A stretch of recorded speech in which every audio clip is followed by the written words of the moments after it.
Isabella Morgan's fingers trembled as she stared at her phone screen in horror. The voice note she had just sent, intended for her 5-year-old daughter's bedtime ritual, had gone to the wrong contact. Not to Daddy's phone that her daughter Zoe used to leave messages for a father who was no longer with them, but to Daniel Parker, her boss and CEO of Parker Enterprises, one of Boston's fastest-growing marketing firms. "Good night, Daddy. I love you to the moon and stars. Sleep tight," Isabella had whispered into the phone in the soothing voice she used for these nightly recordings, followed by a gentle kiss sound. The mistake was simple enough. Both contacts started with D, and she had been distracted by Zoe's pleas for one more bedtime story. But now at 9:17 p.m. on a Tuesday night, Isabella watched in mounting panic as the grey delivered status under the voice note changed to played. Seconds later, 3 dots appeared, indicating her CEO was typing a response. Isabella held her breath. She had been working at Parker Enterprises for just 8 months, finally landing a job that paid enough to support herself and Zoe after 2 years of struggling since Matt's sudden death. Daniel Parker was known for his brilliance, but also for his intensity and demanding standards. Although their interactions had been limited to brief meetings and professional emails, she had caught him watching her once or twice across the open-plan office with an expression she couldn't decipher. The response appeared, "Say that again." Isabella's heart pounded in her chest. What did he mean? Was he mocking her, confused, or something else entirely? Before she could decide how to respond, her phone lit up with his call. "Mr. Parker, I'm so sorry," she blurted out the moment she answered. "That message wasn't meant for you. I was recording it for my daughter, Isabella." His voice was deeper over the phone than in the office. "I understand that. But I'm curious, why does your daughter need a recording saying goodnight from her father?" The personal question from her normally distant boss caught her off guard.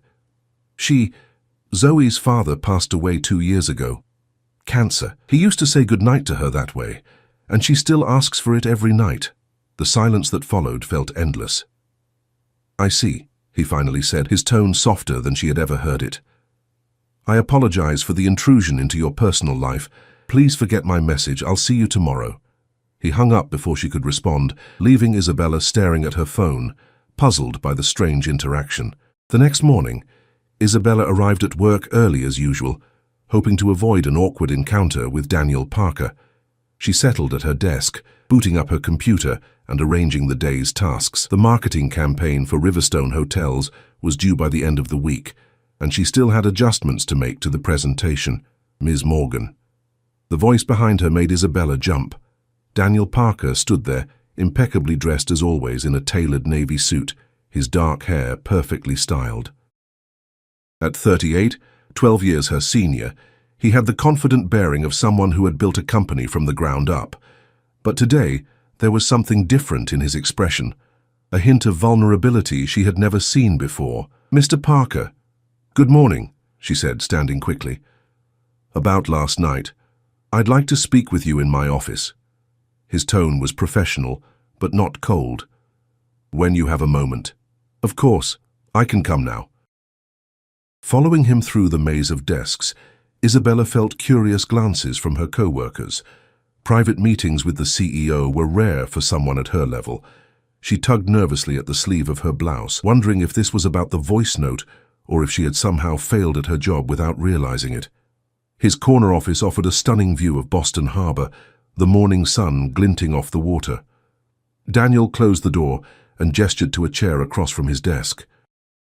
"I want to apologize again for my response last night," he began, surprising her. "It was unprofessional and intrusive." "It's fine, really," Isabella assured him. "I should have been more careful with my contacts." Daniel nodded, then hesitated before continuing. "Your voice note. It brought back memories. My sister used to say almost those exact words to her son every night." Isabella hadn't expected this personal revelation. In the 8 months she'd worked at Parker Enterprises, no one had ever mentioned Daniel having a sister. "Used to?" she asked softly. "She and her husband died in a car accident 5 years ago. Their son, Lucas, came to live with me." He paused, his gaze distant. "He's 7 now." "I'm so sorry," Isabella said, genuinely moved. "That must have been devastating for both of you." "It was. Still is, in many ways." Daniel's eyes refocused on her. Lucas hasn't spoken much since the accident. Selective mutism, the therapists call it. He communicates, but rarely with his voice, and never about his parents. Isabella felt a tug at her heart, thinking of her own daughter's struggles with grief. Children process loss differently than adults. Zoe went through a phase where she would only wear her father's old t-shirts to bed. Something shifted in Daniel's expression. The reason I asked you to my office, and I understand if this is inappropriate, but would you consider recording a goodnight message for Lucas, similar to what you do for your daughter? The request stunned Isabella. I'm not sure I understand. Your voice, the words you used, they sounded so much like my sister's. When I heard your message, Lucas was in the room with me. He looked up, Isabella. For the first time in months, I saw real emotion in his eyes. Isabella's throat tightened with unexpected emotion. Mr. Parker, Daniel, please. Daniel, I'm touched that you would ask, but wouldn't that be confusing for Lucas? I'm not his mother. No, you're not, he agreed. But there's something about the way you said those words. It reached him somehow. I've tried everything. Therapists, support groups, even playing old videos of his mother. Nothing has sparked that kind of reaction. Isabella thought of Zoe, how she still clung to the ritual of her father's goodnight message, how it soothed her in a way nothing else could. I'd need to think about it. It's complicated. Of course, Daniel said quickly. Take all the time you need. And please know that this has no bearing on your position here.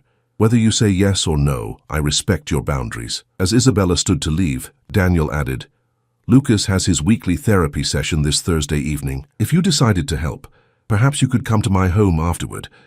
Meet him first. The invitation felt significant, crossing from professional to personal territory, but Isabella found herself nodding. I'll let you know tomorrow, if that's all right. That evening, after tucking Zoe into bed and recording the nightly daddy message, Isabella sat on her small balcony, gazing at the city lights. Her mind kept returning to Daniel's request and the pain she had glimpsed behind his composed exterior. She understood the desperate desire to heal a child's wounded heart. Hadn't she tried everything to ease Zoe's grief? Her phone buzzed with a text from her sister, Rachel. How was work? Any exciting office gossip? Isabella smiled, then began typing. Actually, you won't believe what happened. You're going to his house? Rachel's voice reached a pitch that made Isabella hold the phone away from her ear. It was Wednesday evening, and she had just informed her sister of her decision to accept Daniel's invitation. It's not like that, Isabella insisted, stirring the pasta sauce simmering on the stove while Zoe colored at the kitchen table. I'm meeting his nephew, the boy who lost his parents. His incredibly wealthy, eligible, attractive nephew, Rachel corrected. And then what? You'll start recording bedtime messages for this child you've never met, for your boss who you barely know outside of work. Isabella sighed. When you put it that way, it does sound strange. But Rach, you didn't see his face when he talked about Lucas. This isn't about Daniel or me, it's about a little boy who's hurting. And the fact that Daniel Parker is Boston's most eligible bachelor has nothing to do with your decision. Absolutely nothing, Isabella said firmly, though she couldn't deny the flutter in her stomach when she recalled their conversation in his office.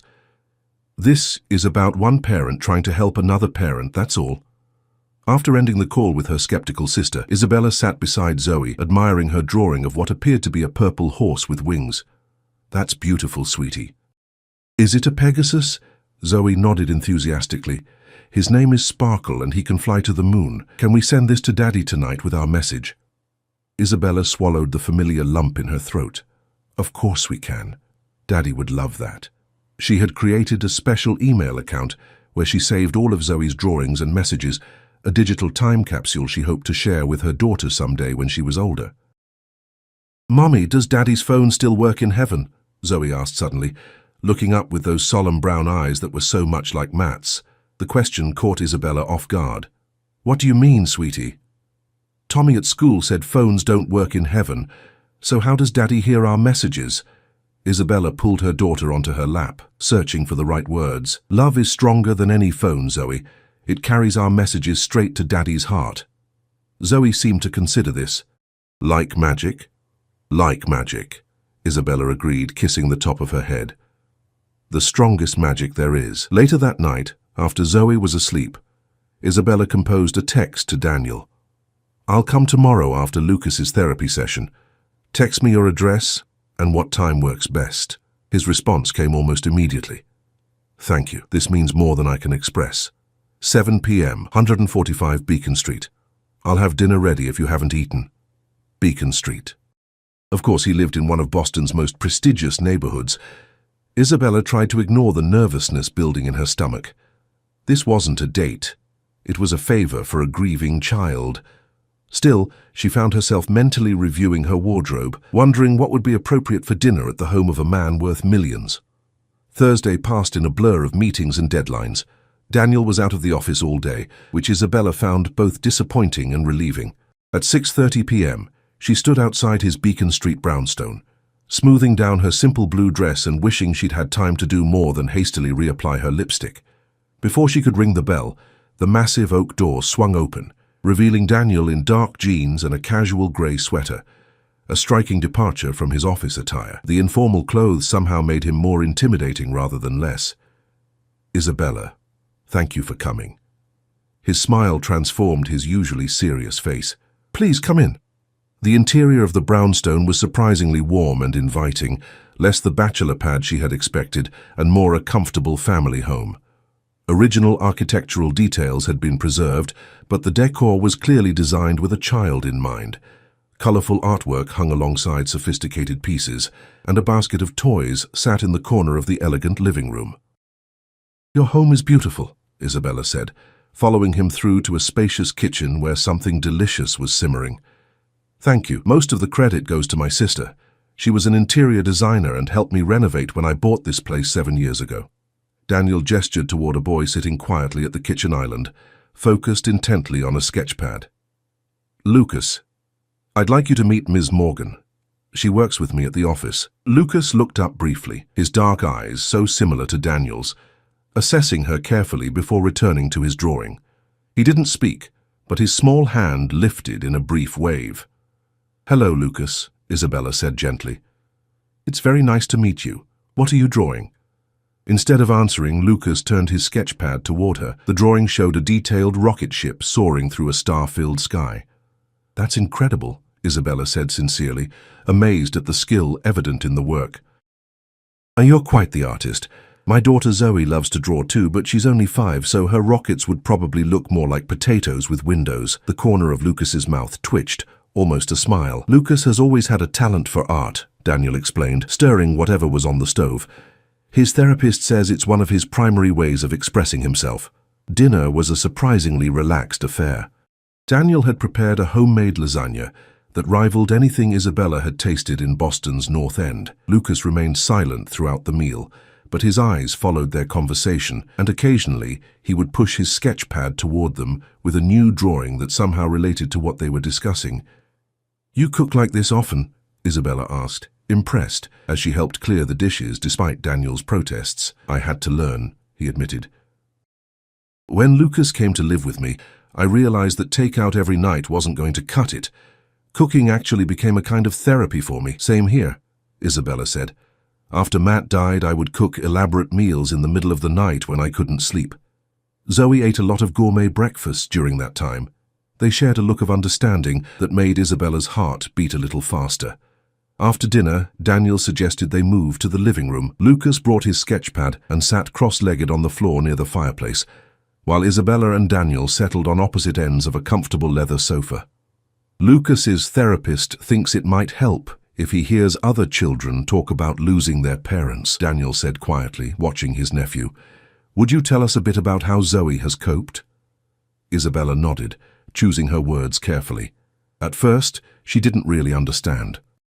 Matt was sick for about 8 months before he passed, so she was used to him being in the hospital. She would ask every day when he was coming home. Lucas's pencil stilled, though he didn't look up. The hardest part was bedtime, Isabella continued. That had always been their special time together. Matt would tell these elaborate stories and do all these different voices. After he died, she would cry herself to sleep every night. That's when I started recording his goodnight message using his words. Daniel leaned forward slightly. And it helped? Eventually, children are resilient, but they need anchors, little rituals that help them feel safe in a world that suddenly makes no sense. Isabella glanced at Lucas, who was now watching her intently. The voice messages were Zoe's anchor. She still needs them, but now they bring comfort instead of tears. Lucas suddenly stood and approached Isabella, holding out his sketchpad. On it, he had drawn a little girl holding what looked like a phone to her ear, with stars and a moon above her head. Isabella felt tears spring to her eyes. "That's beautiful, Lucas. Is that what you imagined when your uncle told you about Zoe's messages?" Lucas nodded, then pulled a small notebook from his pocket. He wrote something quickly and showed it to her. "I miss my mom's voice," the note read. Isabella's heart cracked open. "I know you do, sweetheart. I bet your mom had a beautiful voice," Lucas wrote again. "She sang to me every night." Daniel made a small sound, almost like pain. "I didn't know that, Lucas." The boy's shoulders hunched slightly, and he returned to his spot by the fireplace, closing his sketchpad. After a moment of heavy silence, Daniel spoke softly. "This is why I asked you here, Isabella. There are things about his parents that Lucas has never shared with me, but somehow your voice note opened something." Isabella nodded, understanding now what Daniel was asking. "Lucas," she said gently, "would it be okay if I recorded a goodnight message for you? Not to replace your mum's voice, because nothing could do that, but maybe as a way to help you remember her." Lucas looked at her for a long moment, then slowly nodded. Friday evening marked the beginning of what would become a new ritual. Isabella had returned to Daniel's brownstone, this time with Zoe in tow. The introduction of the two children had been Isabella's idea, a way to help Lucas see that he wasn't alone in his loss, and perhaps to give Zoe a friend who understood what it meant to miss a parent. "Zoe, this is Lucas," Isabella said, as her daughter half hid behind her legs, suddenly shy. "He likes to draw amazing rocket ships and space pictures." Lucas, sitting at the kitchen counter with his ever-present sketchpad, regarded the younger child with cautious interest. "Do you like unicorns?" Zoe asked, her shyness evaporating as quickly as it had appeared. "I can draw you one if you want." Lucas didn't speak, but he tore a page from his sketchpad and slid it across the counter, along with a purple marker, Zoe's favorite color, by pure coincidence. The simple gesture made Isabella smile. Children had their own language, one that often transcended words. Daniel appeared from his home office, and Isabella was struck again by how different he looked in casual clothes, more approachable, somehow more real than the polished executive she saw at work. "I ordered pizza," he said, greeting Isabella with a warm smile. "I figured it might be more appealing to the younger crowd than my cooking." "Smart move," Isabella agreed. "Zoe would eat pizza every day if I let her." While they waited for dinner to arrive, Lucas surprised them all by leading Zoe to a cabinet in the living room. He opened it to reveal an impressive collection of board games. "Can we play Candyland?" Zoe asked excitedly. Lucas nodded, carefully taking out the box and setting up the game on the coffee table. Isabella and Daniel exchanged surprised glances. "He doesn't usually share his games with anyone," Daniel murmured as they watched the children from the kitchen doorway. "Not even his cousins when they visit."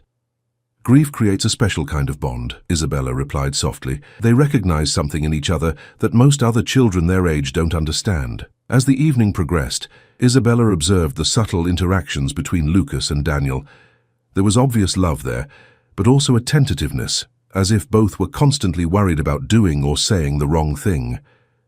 It reminded her of the early days after Matt's death, when she and Zoe had tiptoed around each other's grief, unsure of the new boundaries in their shattered world. After pizza and ice cream, the time came for what they had all been waiting for. Daniel had set up a comfortable corner in Lucas's bedroom, with soft lighting and a cozy chair. Isabella sat with both children, one on each side of her, and explained what they were going to do. "Lucas, I record a special goodnight message for Zoe every night, pretending to be her daddy," she said gently. "Would it be okay if I recorded one for you too?" Lucas nodded, his eyes serious and intent. "Zoe, can you show Lucas how you listen to your message every night?" Zoe demonstrated proudly, explaining the ritual in her 5-year-old way. "First, Mommy makes the voice message, and then she sends it to Daddy's special phone, and I press the button, and Daddy says goodnight to me from heaven." Lucas took out his notebook and wrote, "What does he say?" Zoe answered without hesitation. "He says, 'Good night, my little star. I love you to the moon and back. Sweet dreams. and I'll see you in the morning sunshine. Isabella felt her throat tighten. Matt had always added that last part, about the morning sunshine, as a way to remind Zoe that even when he was gone overnight for work, he'd be there in spirit when she woke up. Lucas wrote again, "My mum called me her little astronaut." "That's a wonderful nickname," Isabella said, fighting back tears. "Would you like me to use that in your goodnight message?" He nodded, then added another note. She sang, "Twinkle, twinkle, little star."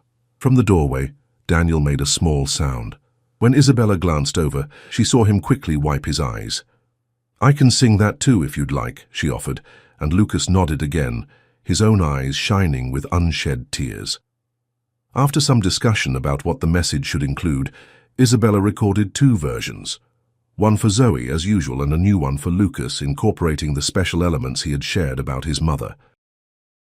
When she sang "Twinkle, Twinkle, Little Star" in a soft, gentle voice, Lucas closed his eyes, his expression more peaceful than Isabella had yet seen it. Later, after both children were settled, Zoe for a sleepover in the guest room, an arrangement that had developed spontaneously. When Lucas showed her his collection of stuffed space creatures, Isabella and Daniel sat in the kitchen sharing a bottle of wine. "Thank you," Daniel said, his voice rough with emotion. "I haven't seen him that relaxed in... I can't remember how long." Isabella smiled, warmed by more than just the wine. "I'm glad I could help. He's a special boy, Daniel, so thoughtful and observant. He's a lot like his mother that way." Daniel swirled the wine in his glass.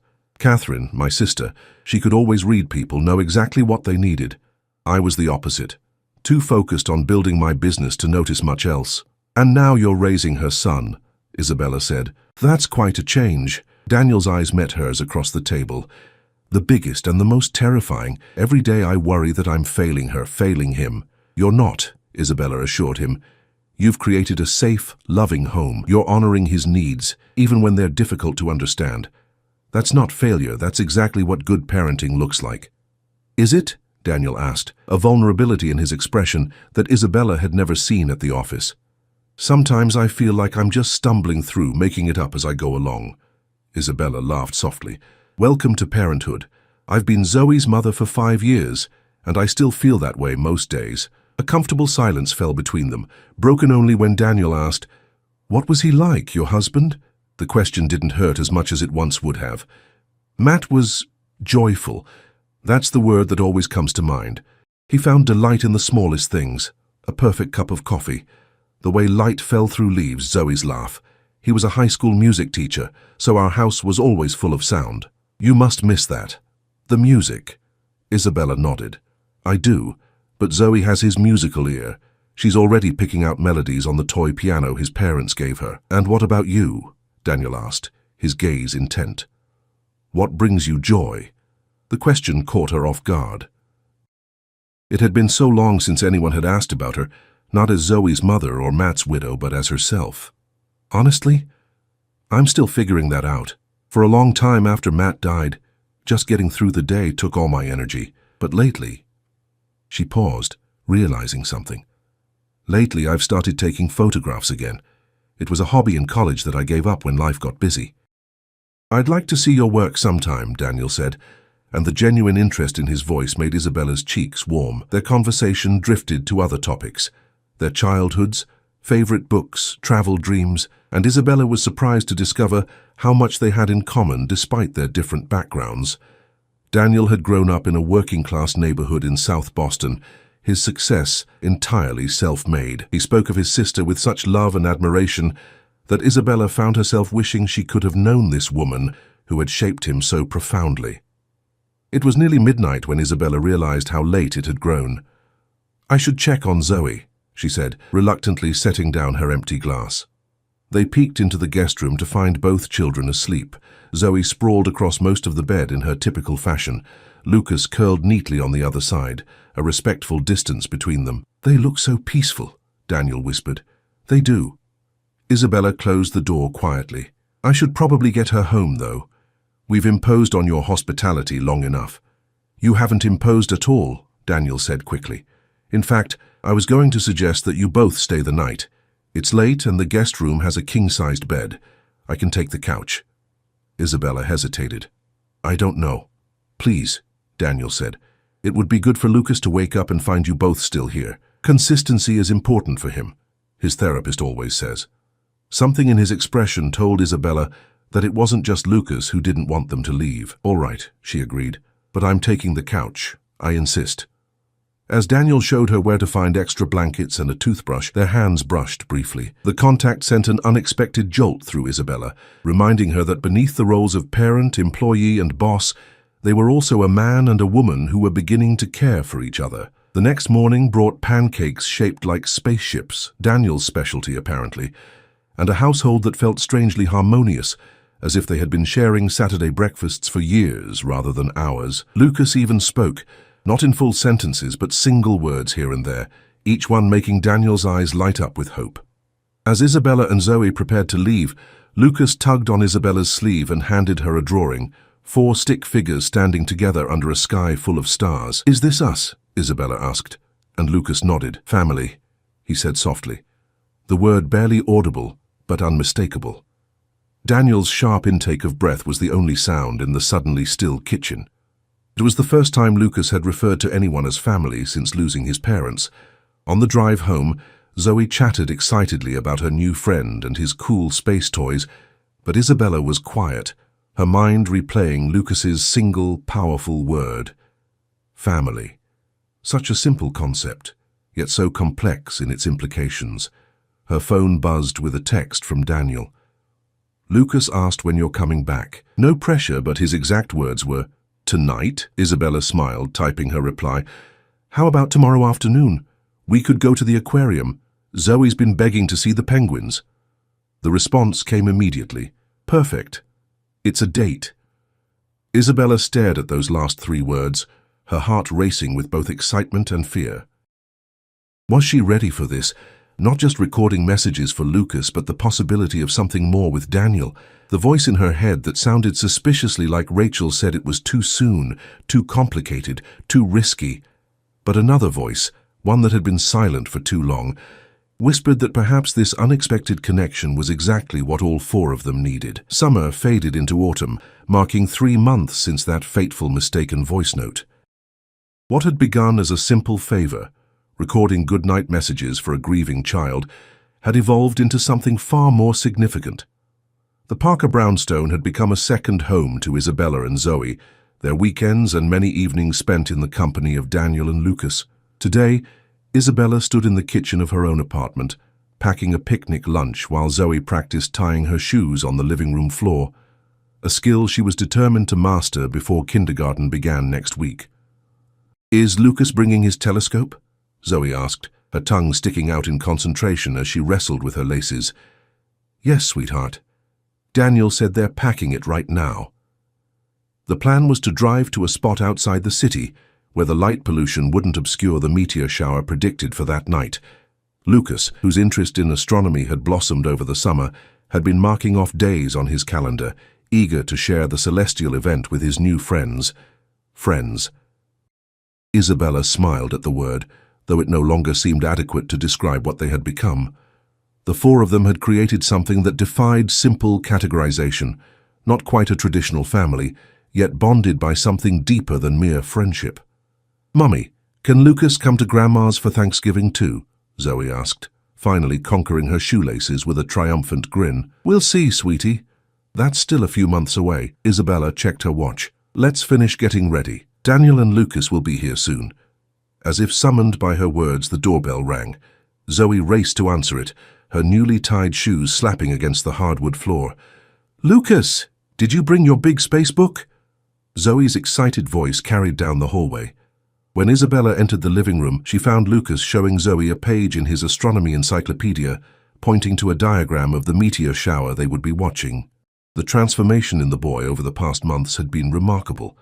Though still quiet compared to most 7-year-olds, he now spoke in full sentences with people he trusted, and his smile, once so rare, appeared regularly. Daniel caught her eye over the children's heads, and the warmth in his gaze still had the power to make her pulse quicken. "Ready for our adventure?" he asked, crossing the room to help her with the picnic basket. "Almost," she replied. When his hand brushed hers, she leaned in and kissed him softly. a gesture that no longer felt new but hadn't lost its thrill. Their first real kiss had happened 6 weeks earlier during a rainstorm that had trapped them in the Museum of Science after the children's astronomy class. Standing beneath the massive model of the solar system, water dripping from their clothes, Daniel had finally voiced what had been growing between them. "I'm falling in love with you," he'd said, the planetarium lights casting blue shadows across his face, "and it terrifies me." Isabella had understood his fear perfectly, the same fear that had kept her awake at night, worrying about opening her heart again, about risking Zoe's emotional well-being, about all the ways love could end in loss. But in that moment, watching the artificial stars spin above them, she had chosen courage over caution. "I'm falling in love with you too," she'd whispered back, "and yes, it's terrifying, but I think it might be worth it." Now, loading the car for their stargazing expedition, Isabella marveled at how naturally they had fallen into the rhythms of a blended family. Daniel helped Zoe with her car seat, while Isabella made sure Lucas had packed his favorite space-themed blanket. The drive out of the city was filled with the children's chatter and a playlist of songs they all enjoyed, a mix of Lucas's classical pieces, Zoe's Disney favorites, and the indie rock that both adults appreciated. They arrived at the designated viewing spot just as the sun was beginning to set. It was a small clearing in a state park, with picnic tables and enough open sky to provide a perfect view of the coming meteor shower. Several other families had the same idea, but the area was large enough that they found a private spot on a gentle hill. As Daniel and Lucas set up the telescope, Isabella and Zoe spread out their blanket and arranged the picnic dinner. The simple domestic partnership they had developed still surprised Isabella sometimes. How easily Daniel remembered that Zoe hated crusts on her sandwiches, how naturally Isabella had learned to decode Lucas's subtle non-verbal cues. "Isabella?" Lucas approached, his expression serious. "Can I ask you something?" "Of course, anything." He glanced back at Daniel, who was adjusting the telescope's tripod, then lowered his voice. "Do you think my mom would be mad that I like your goodnight messages?" The question caught her off guard, but Isabella recovered quickly. "Oh, Lucas, no. I think your mom would be so happy that you found something that brings you comfort. But what if—" he hesitated, his eyes downcast. "What if I'm forgetting her real voice?" Isabella's heart ached for him. She knelt down to his level, gently placing her hands on his shoulders. "Lucas, listen to me. Your mom will always be your mom, and nothing can change that. Not time, not my voice messages, nothing. The love you have for her is in your heart forever. But I can't remember exactly how she sounded anymore," he admitted, his voice barely audible. "Memory is tricky that way," Isabella said carefully. "Sometimes the details fade, but the feeling, the love, that stays. And your mom would want you to be happy, to feel safe and loved. I'm absolutely certain of that." Lucas thought about this for a moment, then asked, "Like how Zoe still loves her dad, even though she was little when he died?" "Exactly like that," Isabella confirmed. "Love doesn't need perfect memories to survive." The boy nodded, seeming satisfied with this answer. Then, in a move that took Isabella completely by surprise, he wrapped his arms around her in a tight hug. "Thank you," he whispered against her shoulder.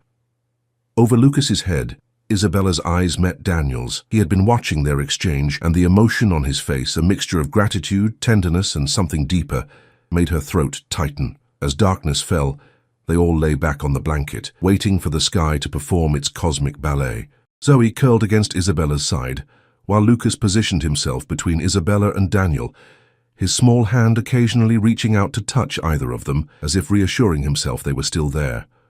"First one," Daniel called out, pointing to a streak of light across the sky. Soon the darkness above them was alive with shooting stars, each one drawing gasps and exclamations from the children. In the dim light, Isabella watched the wonder on their faces, the pure, uncomplicated joy of witnessing something magical. "Make a wish," she told them, as a particularly bright meteor blazed a path overhead. "I already did," Lucas said softly. Daniel's hand found hers in the darkness, their fingers intertwining. "Me too," he murmured. Later, after the children had fallen asleep in the back seat during the drive home, Daniel pulled up in front of Isabella's apartment building. "Stay at my place tonight," he suggested. "Both of you, it's late and the kids are already asleep." Isabella hesitated, Although they had spent countless evenings together, overnight stays had been rare and carefully arranged around the children's schedules. They had been taking things slowly, mindful of the complex emotions involved for all four of them. "All right," she agreed, "but I'll need to get Zoe's things for school tomorrow." "I was thinking about that," Daniel said, his voice casual but with an undercurrent of nervousness. "What if you didn't have to go back and forth all the time?" Isabella's pulse quickened. "What do you mean?" "I mean—" He took a deep breath. "The brownstone has plenty of room. You could have the entire third floor as your own space, your bedroom, a studio for your photography. Zoe would be right across from Lucas. We wouldn't have to say goodnight and go to separate homes." "Daniel, are you asking us to move in with you?" "I'm asking for more than that," he said, turning in his seat to face her fully. "I'm asking if you'll consider making this us permanent." In the dim glow of the streetlights, Isabella could see the vulnerability in his expression, the fear of rejection warring with hope. "Are you proposing?" "Not exactly. Not yet." Daniel smiled sheepishly. "I want to do that properly, with a ring, and maybe without 2 sleeping children in the back seat. But I want you to know that's where I'm heading. I love you, Isabella. I love Zoe, and somehow, against all odds, we've created something beautiful here." Isabella felt tears spring to her eyes. "We have, haven't we? So what do you think?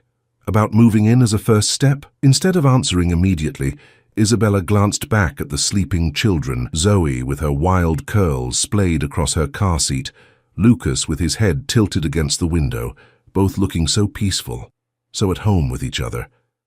"My lease is up at the end of next month," she said finally. "That would give us time to prepare the kids, to make sure they're ready for this change." Daniel's face broke into a smile that illuminated the dark car. "Is that a yes?" "It's a yes," Isabella confirmed, leaning across to kiss him. "But I have one condition." "Name it." "We convert the small room on the 3rd floor into a music room. I think it's time to bring music back into our home." Daniel's eyes shone with understanding. "Our home," he repeated. "I like the sound of that."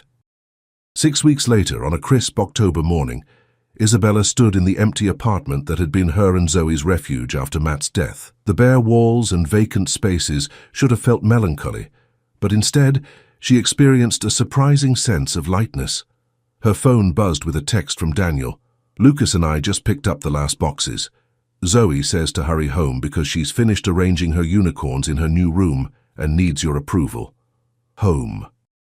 The word no longer referred to a specific place, but to the people waiting for her. Isabella took one last look around the apartment, silently thanking it for sheltering them through their darkest days, then closed the door behind her.